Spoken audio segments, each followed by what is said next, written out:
The giant was blind, the cave was open, and Odysseus had already escaped. Then he turned back and shouted his real name across the water. That single burst of pride turned a short voyage home into 10 years of disaster. This is the Odyssey, a story about survival, intelligence, temptation, and the danger of an uncontrolled ego. But before the monsters, there was Troy. For 10 years, Greek armies had failed to break the city's walls. Odysseus proposed a weapon that looked nothing like a weapon, a giant wooden horse. Greek warriors hid inside while the fleet pretended to sail away. The Trojans dragged the strange gift through their gates. That night, hidden soldiers climbed out, opened the gates, and Troy burned. Odysseus had won the war through deception. Now, he only wanted Ithaca. His wife Penelope and son Telemachus had already waited 10 years. With 12 ships and hundreds of men, the voyage should have taken weeks. Instead, the crew carried war habits into a journey that required restraint. Their first raid struck the Cicones at Ismarus. Odysseus ordered an immediate retreat, but his men stayed to feast. At dawn, Ciconian reinforcements attacked from the hills. 72 Greeks died before the survivors escaped. The lesson arrived early. Victory had made them careless. Then, storms drove the fleet beyond familiar routes. After 9 days, they reached the land of the Lotus Eaters. The lotus did not kill its victims. It erased the desire to leave. 3 scouts forgot Ithaca, duty, and even the meaning of home. Odysseus dragged them back to the ships and ordered every sail raised. For Odysseus, survival meant remembering what pleasure tried to erase. The next island appeared rich with sheep, goats, milk, and cheese. His crew wanted to steal supplies and leave before the owner returned. Odysseus refused. Curiosity and pride demanded that he meet the stranger. The owner was Polyphemus, a Cyclops and son of Poseidon. He sealed the entrance with a boulder. No human crew could move. Then he seized 2 men and devoured them before the others. Odysseus could not kill him because only the Cyclops could move the stone. So he replaced strength with strategy. He offered Polyphemus powerful wine and called himself nobody. When the giant collapsed, the Greeks heated a sharpened olive stake. Together, they drove it into his single eye. Polyphemus screamed for neighboring Cyclops. When they asked who attacked him, he answered, nobody. Leaving no enemy existed, they walked away. At dawn, Polyphemus released his sheep and checked every back. Odysseus tied each survivor beneath an animal's belly. The blind giant touched the wool above them and never felt the men below. The Greeks reached their ship. The plan had worked perfectly. Then Odysseus destroyed his own victory. He revealed his name, kingdom, and bloodline to the Cyclops. Polyphemus prayed to Poseidon for revenge. He asked that Odysseus return late, alone, and surrounded by trouble.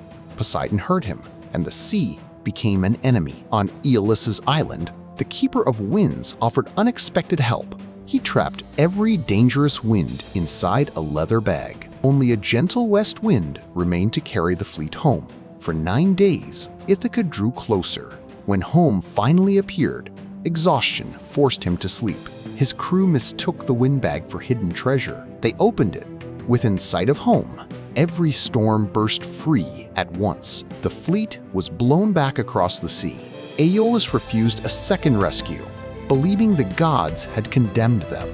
Next came the Laestrygonians, a nation of giants. 11 ships entered the enclosed harbor. Odysseus anchored outside. The giants attacked from above with rocks and spears. The harbor became a trap with only one exit. Only Odysseus's vessel escaped into open water. 12 ships had become one. Hundreds of companions were gone. The survivors reached Aea, island of the goddess Circe.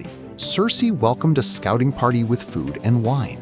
Then she touched them with her wand and turned them into pigs. One man escaped and warned Odysseus. Odysseus entered alone, carrying a divine herb called moly. Hermes had given it to him as protection against her magic. Circe's spell failed, and Odysseus forced her to restore his men.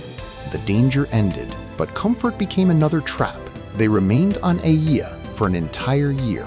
Odysseus sailed to the world's shattered boundary and opened a ritual pit. The dead gathered to drink the offered blood and speak. The prophet Tiresias warned him about the cattle of Helios. If the crew harmed them, the ship and every sailor would be lost. Odysseus also met the shade of his mother. She had died while waiting for him to return. 3 times he tried to embrace her. 3 times his arms closed on air.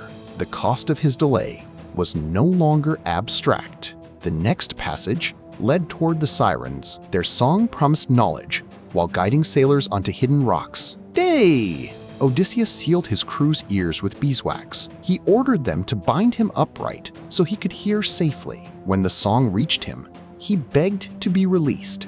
The crew obeyed his earlier command and tightened the ropes. Here, survival required planning against his future self. Beyond the Sirens waited Scylla and Charybdis. One monster could seize 6 men. The whirlpool could swallow the entire ship. There was no safe choice, only a smaller catastrophe. He steered closer to Scylla. 6 heads struck, each carrying away 1 screaming sailor. Odysseus saved the ship by choosing who could not be saved. Then the crew reached Thrinacia, island of Helios's sacred cattle. Odysseus repeated the warning, touch nothing. Bad winds trapped them until their food disappeared. Hunger slowly became stronger than prophecy.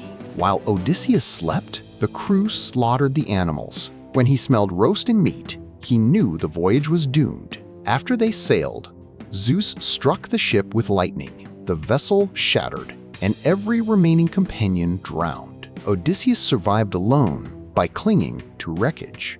The current carried him to Ogygia, island of Calypso. Calypso offered comfort, love, and immortality if he stayed. He refused, yet remained trapped there for 7 years. Every day, he stared toward an invisible home and wept. Athena finally persuaded Zeus to order his release. Odysseus built a raft and sailed for 17 days. Poseidon found him and shattered it with another storm. Barely alive, Odysseus reached the land of the Phaeacians. Their king listened to his story and finally gave him passage home.